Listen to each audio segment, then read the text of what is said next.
दोस्तों आप सभी का बहुत बहुत स्वागत है हमारे चैनल में। इस वीडियो के अंदर अभी हम लोग लूसेंट सामान्य ज्ञान इससे रिलेटेड जो है इम्पोर्टेंट 40+ क्वेश्चन इस वीडियो में देखने वाले हैं, जो कि आपके आने वाले एग्जाम से railway, group D, SSC, UP police, लेखपाल और आने वाले सभी प्रतियोगिता परीक्षा के लिए काफ़ी इम्पोर्टेंट है। तो दोस्तों आप इस वीडियो को बहुत ध्यान से लास्ट तक देखिए। चैनल पर नया है तो चैनल को सब्सक्राइब कर बेल आइकन यानी जो घंटे का निशान है इसे ऑन करके ऑल नोटिफिकेशन पर क्लिक कर दें, ताकि जब भी मैं कोई नई वीडियो अपलोड करूँ उसका नोटिफिकेशन जो है आपको सबसे पहले मिल सके। और ये टोटल जो है 40+ क्वेश्चन है। आप इनमें से कितने क्वेश्चन सही कर पाते हैं अपना स्कोर कमेंट बॉक्स में ज़रूर बताएँ। तो चलिए शुरू करते हैं। देखिए यहाँ पर हमारा पहला क्वेश्चन दिया गया है, निम्नलिखित में से किस आंदोलन के कारण भारतीय राष्ट्रीय कांग्रेस का विभाजन हुआ, जिसके परिणाम स्वरूप नरम दल और गरम दल का उद्भव हुआ। तो देखिए ये कौन सा आंदोलन था, तो ये था स्वदेशी आंदोलन। इसी कारण से भारतीय राष्ट्रीय कांग्रेस का विभाजन हुआ, जिसके परिणाम स्वरूप जो है नरम दल और गरम दल का उद्भव हुआ। इसके अलावा यदि हम बात करें भारतीय राष्ट्रीय कांग्रेस यानी इंडियन नेशनल कांग्रेस की, तो इसकी स्थापना कब हुई, तो देखिए इसकी स्थापना जो है 28 दिसंबर सन 1885 को ही। भारतीय राष्ट्रीय कांग्रेस जो शब्द है ये किसने दिया, वेरी इंपॉर्टेंट क्वेश्चन है, ये बहुत बार पूछा गया है। तो भारतीय राष्ट्रीय कांग्रेस शब्द जो है ये दादा भाई नौरोजी ने दिया था 1885 ईस्वी में। कांग्रेस का प्रथम सम्मेलन कहाँ संपन्न हुआ, तो ये गोकुलदास तेजपाल संस्कृत कॉलेज बम्बई में संपन्न हुआ था। याद रखना है आपको। कांग्रेस के प्रथम सम्मेलन की अध्यक्षता किसने की थी, व्योमेश चंद्र बनर्जी ने। कांग्रेस के प्रथम सम्मेलन की अध्यक्षता व्योमेश चंद्र बनर्जी ने किया था। कांग्रेस के प्रथम सम्मेलन में कितने सदस्यों ने भाग लिया, तो ये 72 सदस्यों ने जो है इसमें भाग लिया था। भारतीय राष्ट्रीय कांग्रेस का दूसरा अधिवेशन कोलकाता में कब हुआ, तो 1886 में। दूसरा अधिवेशन कोलकाता में 1886 में हुआ। और दूसरे अधिवेशन की अध्यक्षता किसने की थी, तो दादा भाई नौरोजी ने। ठीक है, ये इंडियन नेशनल कांग्रेस से रिलेटेड क्वेश्चन एग्जाम में पूछे जाते हैं, जो आपको पता होना चाहिए। क्वेश्चन नंबर 2 है, औरंगजेब की मृत्यु निम्नलिखित में से किस स्थान पर हुई थी, तो औरंगजेब की जो मृत्यु हुई थी तो ये अहमदनगर में हुई थी। कहाँ पर, Ahmednagar. Correct answer option A हो जाएगा। इसके अलावा यदि हम बात करें आगरा की, तो देखिए आगरा में जो है बाबर की मृत्यु हुई थी। बाबर की मृत्यु कहाँ पर, आगरा में हुई थी। और बाबर को कहाँ पर दफनाया गया, काबुल में। ठीक है, दफनाया गया काबुल में। आपको याद रखना है, इनमें कंफ्यूज नहीं होना। आगरा में इसकी मृत्यु हुई थी बाबर की, और इनको जो है काबुल में दफनाया गया। दिल्ली की बात करें तो देखिए दिल्ली में जो है हुमायूं की मृत्यु हुई थी। हुमायूं की मृत्यु जो है दिल्ली में हुई थी, आपको याद रखना है। क्वेश्चन नंबर 3 है, मानक समय रेखा और कर्क रेखा आपस में एक दूसरे को किस राज्य में काटती है, तो मानक समय रेखा और कर्क रेखा आपस में छत्तीसगढ़ राज्य में काटती है। करेक्ट आंसर सी हो जाएगा। इसके अलावा कर्क रेखा और मकर रेखा की बात करें तो उत्तरी गोलार्ध में स्थित 23.5 डिग्री उत्तरी अक्षांश रेखा को कर्क रेखा कहते हैं। उत्तरी गोलार्ध में स्थित 23.5 डिग्री उत्तरी अक्षांश रेखा को क्या कहते हैं, कर्क रेखा। जबकि दक्षिणी गोलार्ध में स्थित 23.5 डिग्री दक्षिणी अक्षांश रेखा को क्या कहते हैं, तो इसको जो है मकर रेखा कहते हैं। कर्क रेखा की बात करें तो कर्क रेखा भारत के 8 राज्यों से होकर गुजरती है।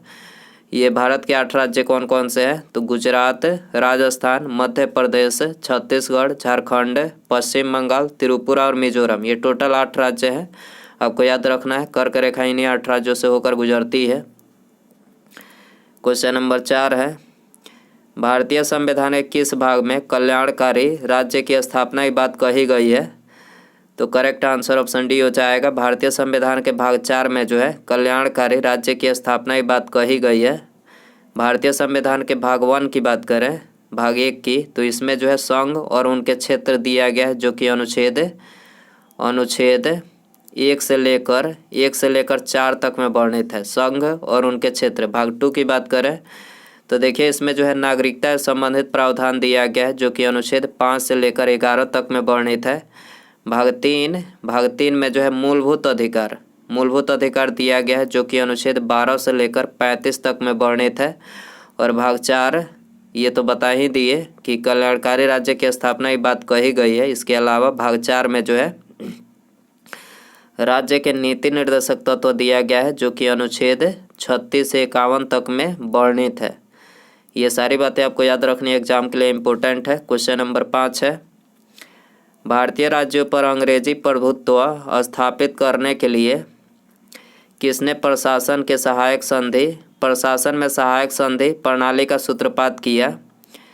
भारतीय राज्यों पर अंग्रेजी प्रभुत्व स्थापित करने के लिए किसने प्रशासन में सहायक संधि प्रणाली का सूत्रपात किया?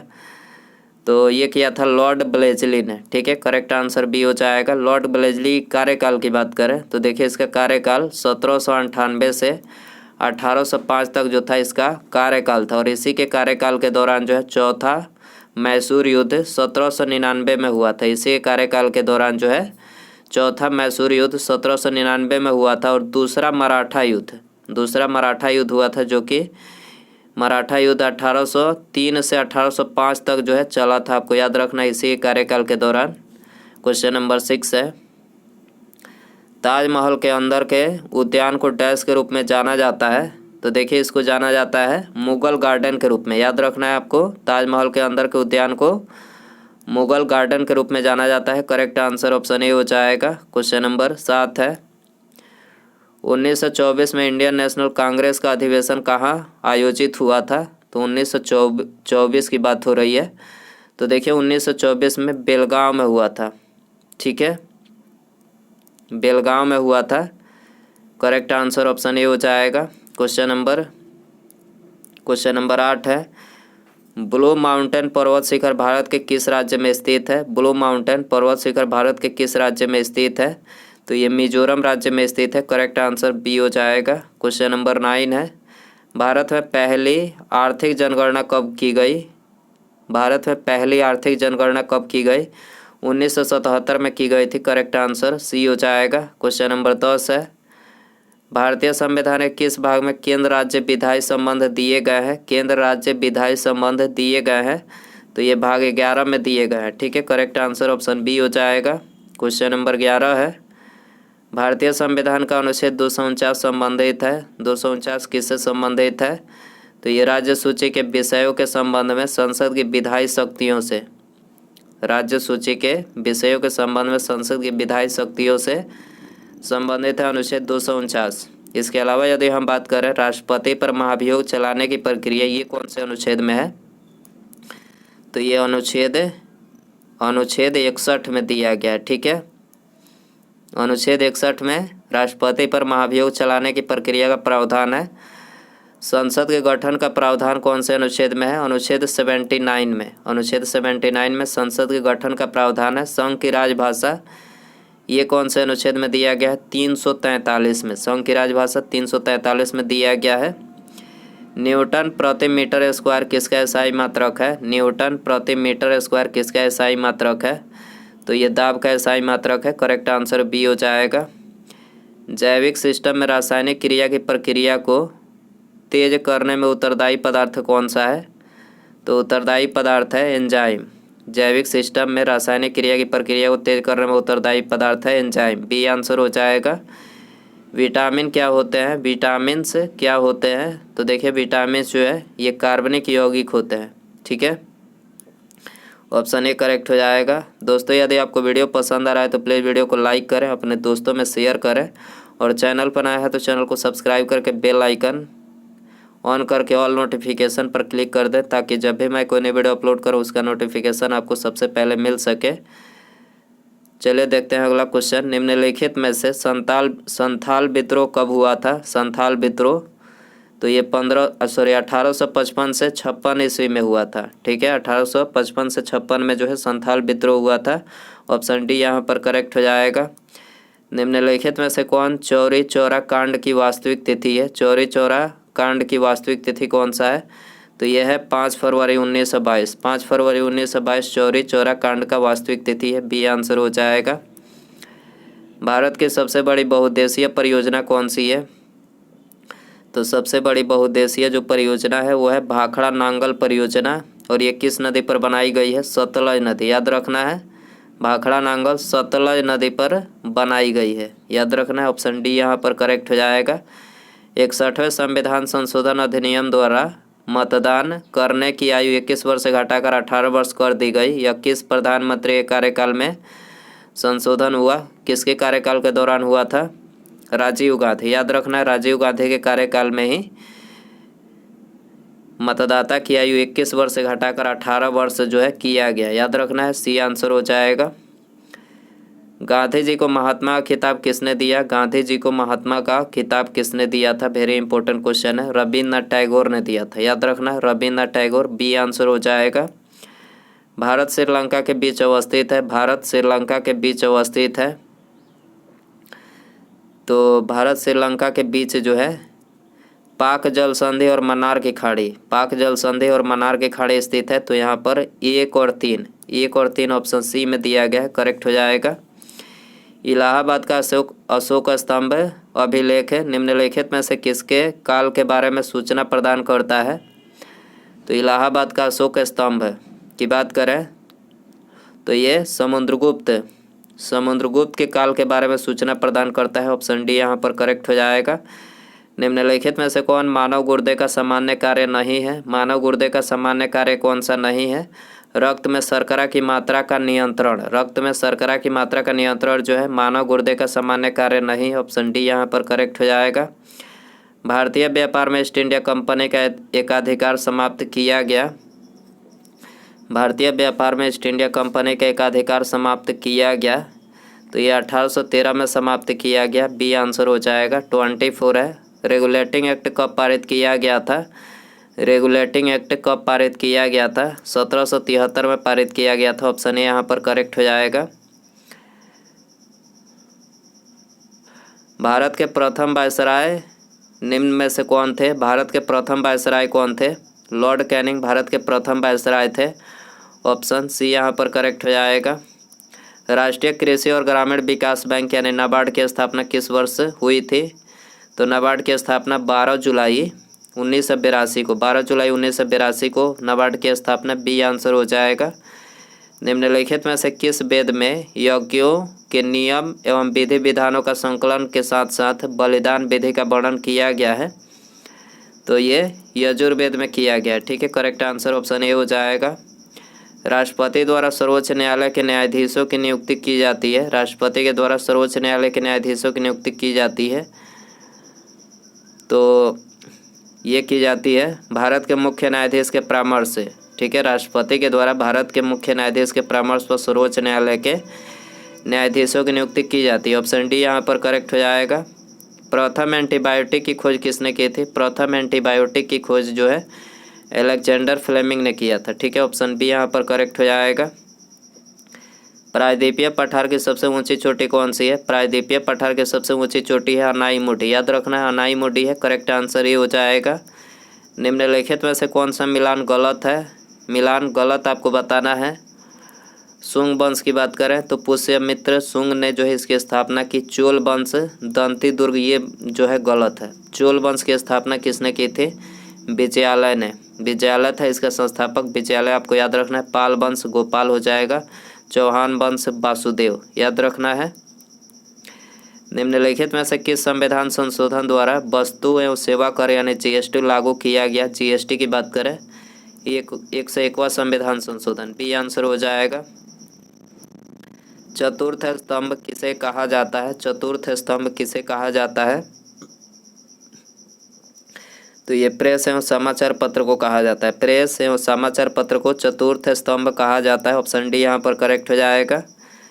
कांगेर राष्ट्रीय उद्यान किस राज्य में स्थित है? कांगेर राष्ट्रीय उद्यान किस राज्य में स्थित है? तो देखिए ये छत्तीसगढ़ राज्य में स्थित है। करेक्ट आंसर सी हो जाएगा। वह कौन सी जगह थी जहाँ अखिल भारतीय किसान सभा का अधिवेशन सहजानंद सरस्वती द्वारा किया गया था? तो अखिल भारतीय किसान सभा अधिवेशन की बात करें तो कहाँ पर किया गया था? पटना में किया गया था। ठीक है, ऑप्शन डी यहाँ पर करेक्ट हो जाएगा। किस भारतीय अधिनियम द्वारा पहली बार मुस्लिम समुदाय के लिए पृथक निर्वाचन मंडल की सुविधा प्रदान की गई थी? किस भारतीय अधिनियम द्वारा पहली बार मुस्लिम समुदाय के लिए पृथक निर्वाचन मंडल की सुविधा प्रदान की गई थी? तो ये की गई थी भारत परिषद अधिनियम 1909 के द्वारा। भारत परिषद अधिनियम 1909 के द्वारा जो है पहली बार मुस्लिम समुदाय के लिए पृथक निर्वाचन मंडल की सुविधा प्रदान की गई थी। ऑप्शन सी यहाँ पर करेक्ट हो जाएगा। भारतीय संविधान में अध्यादेश का प्रावधान लिया गया है, तो अध्यादेश का जो प्रावधान है वो भारत शासन अधिनियम 1935 से लिया गया है, याद रखना है। भारत शासन अधिनियम 1935 से भारतीय संविधान में अध्यादेश का प्रावधान लिया गया। ऑप्शन बी यहाँ पर करेक्ट हो जाएगा। बराक नदी किन राज्यों की एक महत्वपूर्ण नदी है? बराक नदी किन राज्यों की एक महत्वपूर्ण नदी है? तो ये मणिपुर और मिजोरम की एक महत्वपूर्ण नदी है। मणिपुर और मिजोरम की महत्वपूर्ण नदी है, बी आंसर हो जाएगा। एक्स किरणें किस प्रकार की तरंगे हैं? एक्स किरणें किस प्रकार की तरंगे हैं? विद्युत चुंबकीय तरंगे है। एक्स किरणें जो है विद्युत चुंबकीय तरंगे है, सी आंसर हो जाएगा। 40 है। श्यामली, अंजलि एवं सुजाता। श्यामली, अंजलि एवं सुजाता किस फसल की किस्में हैं? तो देखिए ये तीनों जो है ये कपास की किस्में हैं, श्यामली, अंजलि और सुजाता। ऑप्शन यहाँ पर करेक्ट हो जाएगा। 41 है। किस संविधान संशोधन द्वारा संविधान में आंतरिक अशांति को हटाकर उस स्थान पर सशस्त्र विद्रोह को रखा गया? किसके द्वारा रखा गया है? 44वें संविधान संशोधन के द्वारा रखा गया है। ठीक है, 44वें संविधान संशोधन में आंतरिक अशांति को हटाकर उस स्थान पर सशस्त्र विद्रोह को रखा गया है 44वें संशोधन के द्वारा। ठीक है, ऑप्शन बी करेक्ट हो जाएगा। 42 है। निम्नलिखित में से किस संविधान संशोधन के अंतर्गत भारत के संविधान की 8वीं अनुसूची में 4 भाषाएं जोड़ी गई, जिससे उनकी संख्या बढ़कर 22 हो गई? तो ये किस संविधान संशोधन के अंतर्गत हुआ था? तो देखिए 92वां संविधान संशोधन अधिनियम के अंतर्गत जो है भारत के संविधान की 8वीं अनुसूची में 4 भाषाएं जोड़ी गई, जिससे उनकी संख्या बढ़कर 22 हो गई। तो याद रखना है ऑप्शन सी यहाँ पर 92वां संविधान संशोधन अधिनियम। तो दोस्तों ये थे लूसेंट सामान्य ज्ञान के important 40 plus question. I hope कि ये वीडियो आपको जो है पसंद आया रहेगा। पसंद आया तो प्लीज़ वीडियो को लाइक करें, अपने दोस्तों में शेयर करें। चैनल पर नया है तो चैनल को सब्सक्राइब करके बेल आइकन यानी घंटे का निशान है उसे ऑन करके ऑल नोटिफिकेशन पर क्लिक कर दें, ताकि जब भी मैं कोई नई वीडियो अपलोड करूं उसका नोटिफिकेशन जो है आपको टाइम टू टाइम मिल सके। तो सब्सक्राइब करने के बाद बेल आइकन ऑन रखें। ठीक है, मिलते हैं अगले वीडियो में। नमस्कार, जय हिंद, जय भारत।